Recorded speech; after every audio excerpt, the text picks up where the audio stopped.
Hi, everyone. Wanted to continue our conversation about the practice of Ayurveda around lifestyle, particularly.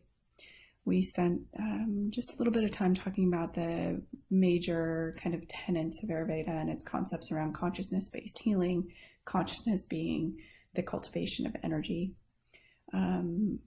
Kind of the primary energies that we cultivate are potential energy, which is known in Sanskrit as sattva, the kinetic energy, which is the Sanskrit term for that is rajas, and then the inertia type of energy, which is known as tamas. These energies then give rise to the ability for us to create and experience the world. As you can imagine, we use our mind-body or body-mind complex in order to do that. And so if you think of maintaining energy and then obviously this body-mind is a tool with which you get to access that, it becomes kind of how do we cultivate that? And so we're going to next spend several different sessions talking about each one of these stepping stones that you see here. So intention and attention I refer to in the first Ayurvedic kind of 101 video. And this is about understanding the dynamic exchange of your body-mind complex and the energy that you have with the universe, and the flow of energy, the flow of information, and how that comes about is through qualities and experiences, and particularly those involved in how qualities and experiences kind of manifest in our body so that we can cultivate those things that are most pertinent to us. We'll have two parts around that, and then we'll get into gyration, hydration, elimination, purification, mentation, sensation, and then meditation and respiration in later videos. So let's spend this first part, just a few minutes, talking about the concepts of qualities. Because if our primary goal is to create and experience the world, we need to cultivate the qualities that allow us to thrive the most. And depending on who we are and kind of what qualities we are experiencing right now, we need to bring in other qualities in order to expand that. As you can see here, these are the kind of 20 qualities that Ayurveda talks about, and they're obviously kind of on the continuum between heavy and light, dull and sharp, oily and dry, smooth and rough, dense and liquid, soft and hard, static and mobile, gross and subtle, and cloudy and clear. I offer you maybe to start thinking about things in terms of qualities versus in terms of things that are good or bad. When we start thinking about things in terms of qualities, we can understand why potentially things feel pleasurable or painful to us, rather than subjecting them to a judgment call of good or bad. We can say, okay, this isn't pleasurable, but why? It may cause us a little bit of pain, but that pain may be good, or that pain may be bad, but it engenders this concept of being curious rather than judgmental. So start thinking of things in terms of qualities, and I'll get to that in a second, is to the importance of that in a second. So I had referred to that the major powers in the world, the energies in the world, sattva, rajas, and tamas, give rise to the tools with which we can experience the material part of things. Everything from the 5 great elements that we'll talk about here, that gets into our senses, our motor organs, as well as our mind. So thinking of the 5 elements, which are fire, water, earth, space, and air, and that concept of a consolidated system. I love this quote from the Vedas: the force that governs the growth of a single cell into 50 trillion cells, basically that's how many are made up in our bodies, that are currently functioning in your body-mind physiology, is the same intelligence that one orchestrates the changing of the seasons, the migration of animals, and the movement of the stars. So when you start thinking of yourself in terms of that, it's easier to get out of that mindset of, I got to get to the gym today. I've got to eat well today. It gives you a framework that's a little bit higher, that maybe can help you through those difficult day-to-day decisions about cultivating your energy and vibrancy. So again, here are the 5 elements and kind of what they're responsible for energetically wise, contributing to those higher potential kinetic and inertia energies that we talked about earlier. There's air and space. So air is about movement, whereas space is about the potential space, kind of the area with which it can be contained. Fire is about transformation, water cohesiveness, and earth gives form and protection. So you can kind of start seeing the themes of the potential qualities that the experiences that we have through the 5 elements that can be seen in us as well as any other living being or matter, kind of anything with mass or matter. You can really see kind of its qualities. So let's talk about how the 5 great elements, or the Mahabhutas, if you like Sanskrit, turns into the doshas. And kind of really getting into this concept of how energies play upon our individual bodies. These doshas basically are, kind of when we are born, we take in our genetic, information and DNA from our parents. And at the time of conception, we are given kind of life's deck of cards, if you will.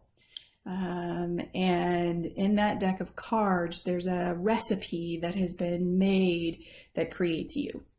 So the dosha is kind of translated into modern medicine would be genetic expression, kind of how do you express yourself. And so these energies can be described in all the functions of the body, the structures, not only the human body, but also other living beings and anything, again, that has matter to it. This quote's actually really interesting. Western medicine really focuses its practice on the structure of the body, where Ayurveda is based on the energies of that structure. So, kind of, again, elevating the concepts of kind of how the human body and human flourishing functions. So here's the doshas. Again, you start seeing this triadic structure of movement, metabolism, stabilization, similar to the sattva, rajas, and tamas, the potential, kinetic, and inertia types energies. Vata is the first dosha, and it's one that's comprised of air and space. Pitta is fire and water, and kapha is earth and water. And we're going to talk about they tend to, there's this tendency, this is something that the Vedic kind of philosophers saw, that they tended to group into these 3 different types of doshas, and we'll see kind of how they play in us. So Vata, when it plays in a certain human body, in balanced, it brings a healthy weight. They're creative, they're active. They oftentimes exhibit, are very thin, they're very light, they're very narrow with sharp features. They often have a gentle digestive system. So those people who express a vata or space and air type energy, kind of that, again, that recipe, if you will, those are kind of the features, the physical features, the digestive features, and then the mind features of, creativity, communication. And then as we get imbalanced, they kind of have a theme of irregularity. Physically, they become digested, kind of irregular, kind of with gaseous and kind of constipation. Their skin tends to get dry when they're physically irregular. And then mentally, the anxiety really becomes part of their imbalances and isolation and fear. Before I move on to the next one, Pitta, I want to state that oftentimes people over-identify with their dosha, or I'm a vata, I'm a pitta, I'm a kapha, or whatever it happens to be.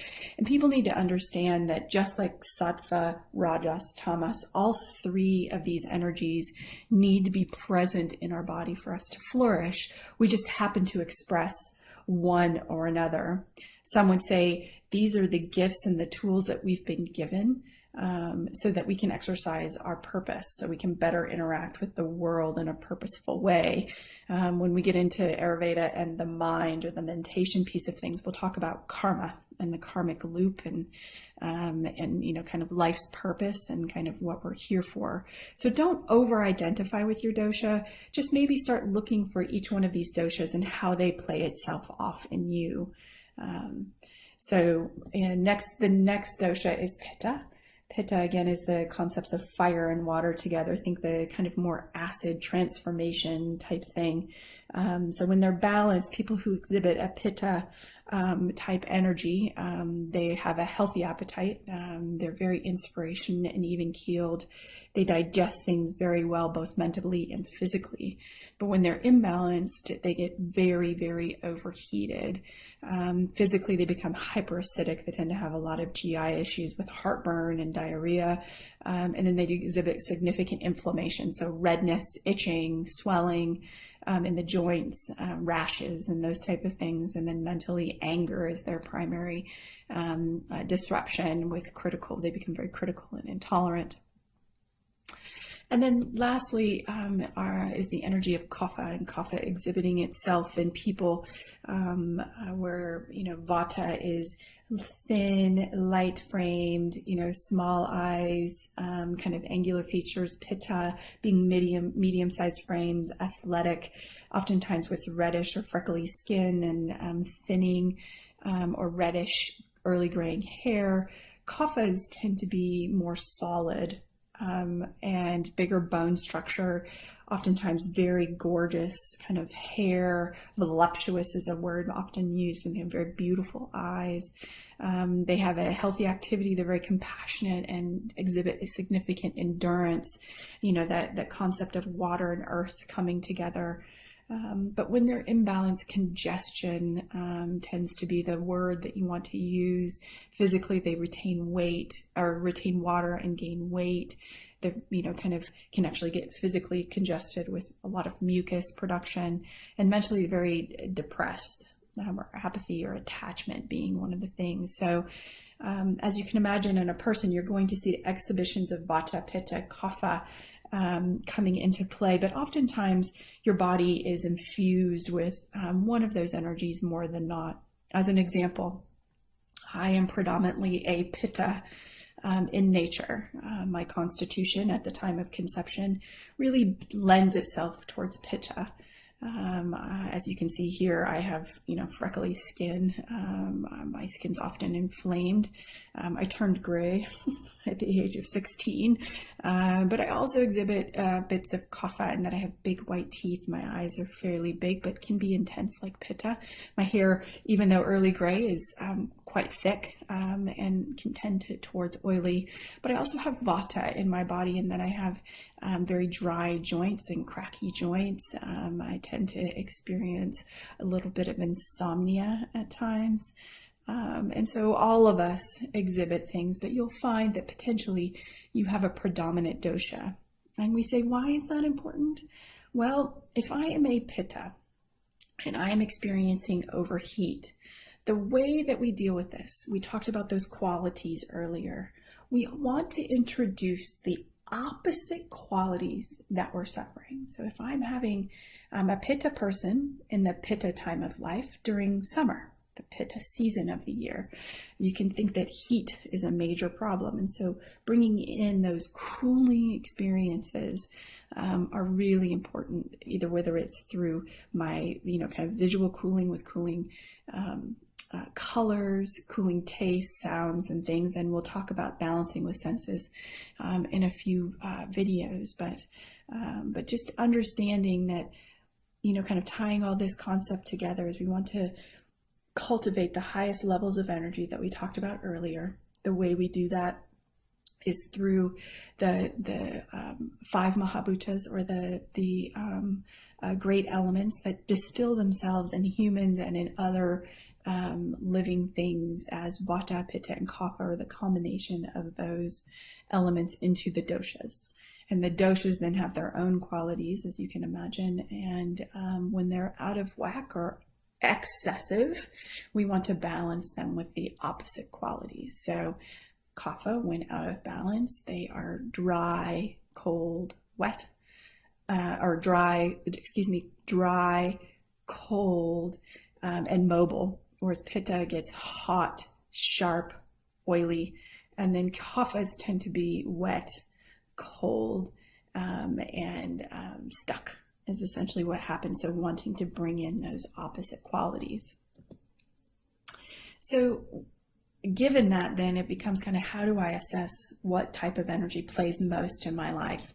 And as I referred to earlier, when you have a constitution you're born with at the time of conception, that's your prakriti or your inherent constitution. Whereas compared to what energies am I suffering, or excessive energies am I suffering right now? And that's the doshic imbalance that is called your vikruti, or your current state of health. This is what's most important to understand, because many people have been living out of balance for a very long time. And as you get used to bringing those qualities you're suffering right now, the overexpression of Vata, Pitta, and Kapha, you can bring in the qualities that then bring you balance. And it becomes very clear what your prakriti happens to be. Attached to your email, you will find a quiz. As you go through this quiz, the first one is your prakriti. And the prakriti quiz is, you want to answer these questions in such a way that you're thinking of yourself over your entire lifetime.